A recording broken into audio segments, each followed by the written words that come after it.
वर्णिवेशरमणीय दर्शनम मंदहासरुचिराननां भुजं पूजितं सुरु नरोत्तमैर्मुदा धर्मनंदनमहं विचिन्तये।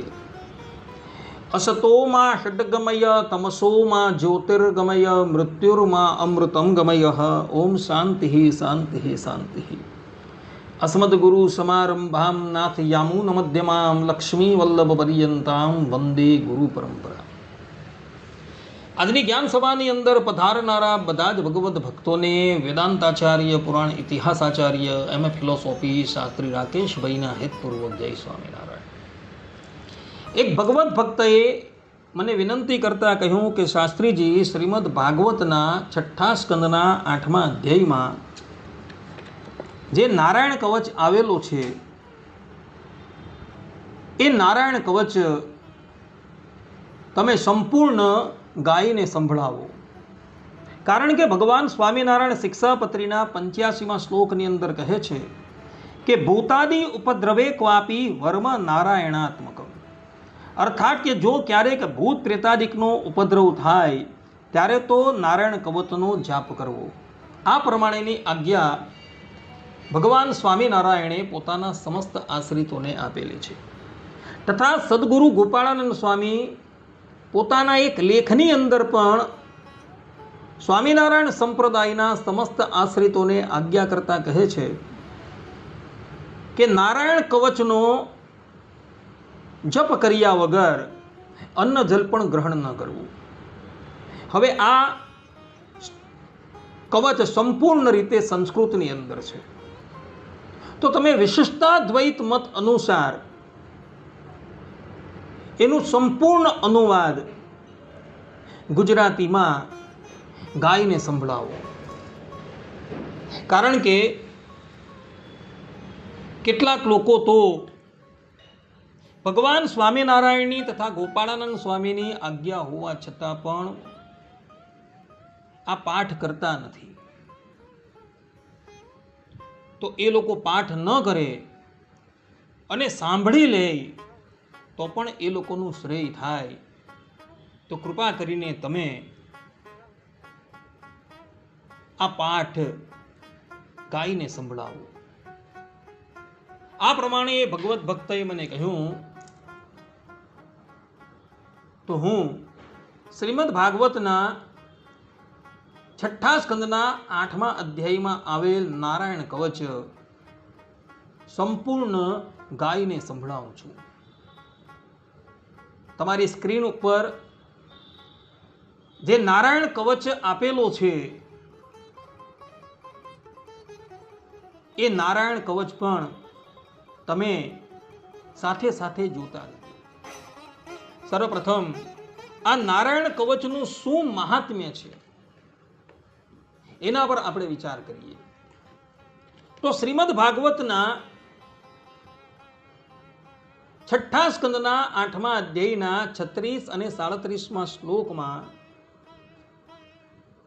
વિશ્વરૂપ દેવરાજ ઇન્દ્રને કહે છે કે એતદ ધારયમાણસ્તુ યમ યમ પશ્યતિ ચક્ષુષા પદાવા સંસ્પૃશેત સદ્યઃ સાધ્વસાત સ વિમુચ્યતે ન કુટશ્ચિત ભયમ તસ્ય વિદ્યામ ધારયતો ભવેત રાજદસ્યુ ગ્રહાદિભ્યો વ્યાઘ્રાદિભ્યશ્ચ કરહિચેત। અર્થાત કે આ નારાયણ કવચને ધારણ કરનાર મનુષ્ય પોતાની દ્રષ્ટિથી જેને જેને જુએ અથવા પગ વડે જેને જેને સ્પર્શ કરે છે તે તત્કાલ ભયમાંથી મુક્ત થાય છે। આ નારાયણ કવચની વિદ્યા ધારણ કરનાર મનુષ્યને રાજા, ચોર, ગ્રહાદિ કે વાઘ વગેરે કોઈનાથી ક્યારેય ભય થતો નથી। આ પ્રમાણે અહીં વિશ્વ સ્પષ્ટ રૂપે કહી રહ્યા છે કે જે પણ કોઈક વ્યક્તિ આ નારાયણ કવચને ધારે છે અર્થાત કે એનો પાઠ કરે છે એને રાજા થકી, ચોર થકી, ગ્રહ આદિક તથા વાઘ આદિક હિંસક પશુઓથી પણ ક્યારેય ભય થતો નથી।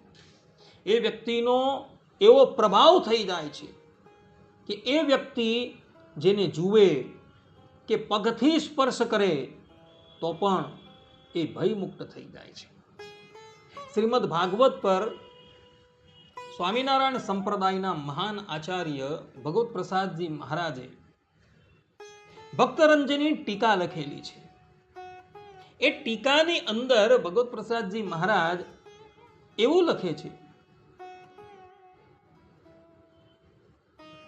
કે બ્રાહ્મણ દેવતાનો અપરાધ કરવાથી પરીક્ષિતે બ્રાહ્મણ દેવતાના શાપના ભાજી થવું પડ્યું. બ્રાહ્મણ દેવતાએ પરીક્ષિતને શાપ આપેલો કે આજથી 7મા દિવસે તક્ષક નાગના દંશ દ્વારા હે પરીક્ષિત તારું મૃત્યુ થશે. પરંતુ તમે શ્રીમદ ભાગવતના દ્વાદશ સ્કંધને જોજો. એ દ્વાદશ સ્કંધની અંદર તક્ષક નાગ પરીક્ષિત રાજાને દંશ મારે એ પહેલા જ પરીક્ષિતના જીવાત્માને લઈને ભગવાન શ્રીમદ નારાયણના પાર્ષદો ભગવત ધામ જતા રહ્યા હતા. અને તક્ષક નાગ પરીક્ષિતના ખોડિયાને દંશ મારે છે. એનું કારણ શું? તો ભગવત પ્રસાદજી મહારાજ કહે છે કે પરીક્ષિત રાજાએ નારાયણ કવચ ધારેલું હતું. સુખદેવજી મહારાજે પરીક્ષિત રાજાને નારાયણ કવચનો ઉપદેશ આપેલો હતો અને એને લઈને પરીક્ષિત રાજા ભય મુક્ત થઈ ગયા. એટલે તક્ષક નગની પણ તાકાત ન હતી કે એવો પરીક્ષિત રાજાના દેહમાં રહેલા જીવાત્માને, જ્યાં લગીન એનો જીવાત્મા એના દેહમાં છે ત્યાં લગીન એને દંશ મારી શકે. જ્યારે પરીક્ષિત રાજાના જીવાત્માને વૈકુંઠનાથના પાર્ષદો લઈ ગયા પછી તક્ષક નાગે પરીક્ષિત રાજાના દેહને દંશ મારેલો હતો. આ પ્રમાણે ભગવત પ્રસાદજી મહારાજ ભક્તરંજની ટીકાની અંદર લખે છે. માટે ભક્તો, તમે બધા પણ જો આ નારાયણ કવચનો પાઠ નિત્ય કરશો, એનો જાપ નિત્ય કરશો, તો તમે બધા પણ ચોર છે, ડાકુ છે, રાજા છે, ગ્રહ આદિક છે, તથા વાઘ છે, સર્પ છે ઇત્યાદિ હિંસક પશુઓ થકી પણ નિર્ભય થઈ જશો. માટે નિત્ય તમે એવો નિયમ લઈ લેજો કે નારાયણ કવચનો પાઠ કરીને જ હું અન્ન જલ ગ્રહણ કરીશ.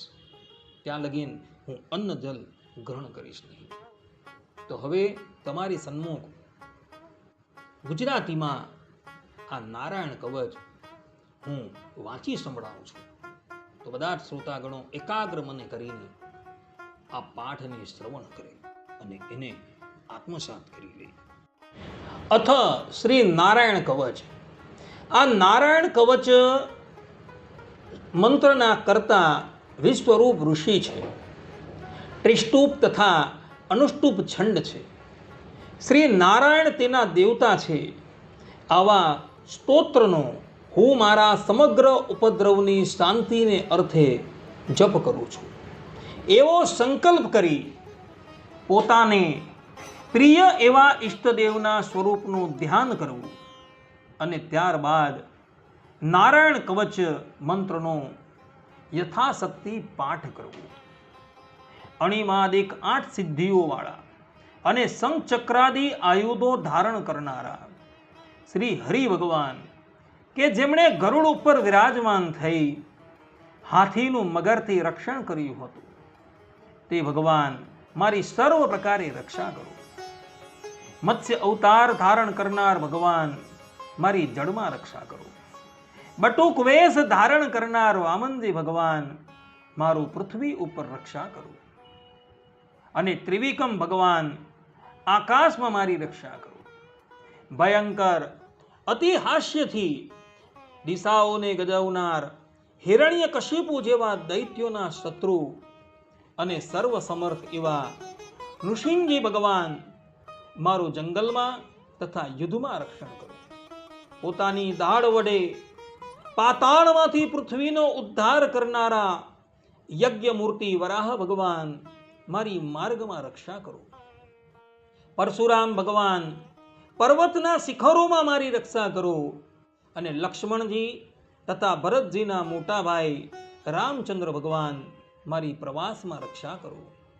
નારાયણ ભગવાન અભિચાર તથા આળસ પ્રમાદથી મારું રક્ષણ કરો.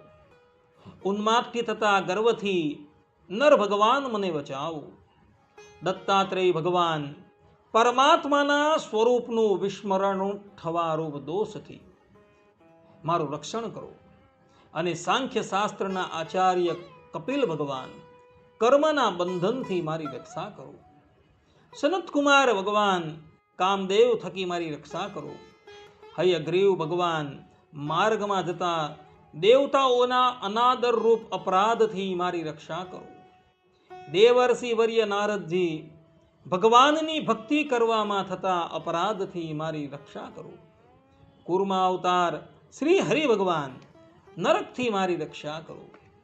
રોગજન્ય કુપથ્ય ખાવાથી થતી પીડાથી ધન્વંતરી ભગવાન મારું રક્ષણ કરો. ભૂખ તરસ શીત ઉષ્ણ માન અપમાન આદિક દ્વંદ્વથી થતા ભયમાંથી ઋષભદેવ ભગવાન મારી રક્ષા કરો. યજ્ઞ અવતાર ભગવાન લોકાપવાદથી મારું રક્ષણ કરો. બલભદ્ર ભગવાન મનુષ્ય તરફથી થતા ઉપદ્રવોમાંથી મારી રક્ષા કરો. ક્રોધરૂપી સર્પથી શેષ નારાયણ મારી રક્ષા કરો.